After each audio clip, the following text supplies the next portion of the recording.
Tariff होता क्या है और ये कैसे काम करता है? टैरिफ एक टैक्स होता है जो विदेशों से लाए गए सामान पर लगाया जाता है। ये मूल रूप से उस सामान की कीमत का कुछ प्रतिशत होता है।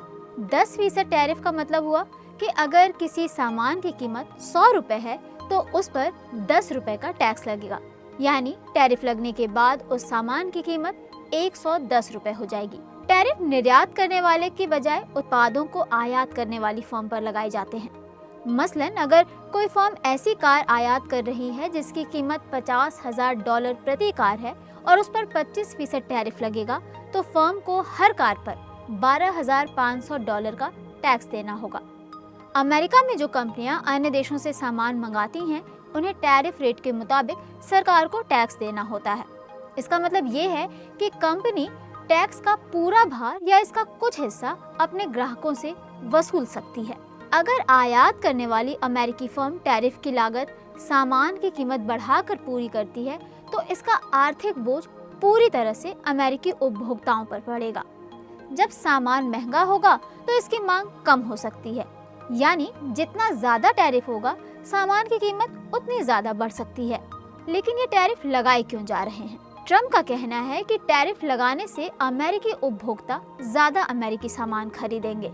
उनके मुताबिक सामान आयात करने पर टैक्स लगाने से टैक्स की वसूली बढ़ेगी और इससे अमेरिका में ही निवेश कर सामान बनाने पर जोर रहेगा। डोनाल्ड ट्रंप ने अक्सर कहा है कि टैरिफ घरेलू स्तर पर रोजगार पैदा करते हैं और उनकी रक्षा करते हैं। ट्रंप टैरिफ को अमेरिकी अर्थव्यवस्था के साथ ही टैक्स रेवेन्यू को भी बढ़ाने के तरीके के रूप में देखते हैं। ट्रंप दुनिया के अन्य देशों से खरीदे जाने वाला सामान और अमेरिका दुनिया के अन्य देशों को जो सामान बेचता है उसके अंतर को कम करना चाहते हैं। इसे ट्रेड डेफिसिट या व्यापार घाटा कहते हैं। अब ये जानते हैं कि इसका वैश्विक अर्थव्यवस्था पर असर क्या पड़ रहा है। ट्रंप की घोषणाओं से वैश्विक शेयर बाजार में अस्थिरता आई है, जहां कंपनियां अपने कारोबार के शेयर बेच रही हैं। हालांकि बीते कुछ दिनों में बाजार थोड़े स्थिर जरूर रहे।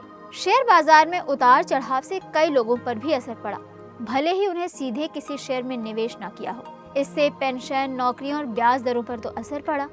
अमेरिकी डॉलर की कीमत आमतौर पर स्थिर रहती है, लेकिन एक समय पर इसमें भी बड़ी गिरावट देखी गई। अंतर्राष्ट्रीय मुद्रा कोष और बेहद प्रभावशाली माने जाने वाले organisation for economic cooperation and development दोनों ने ही टैरिफ के परिणाम स्वरूप वैश्विक आर्थिक विकास दर के घटने का पूर्वानुमान दिया है।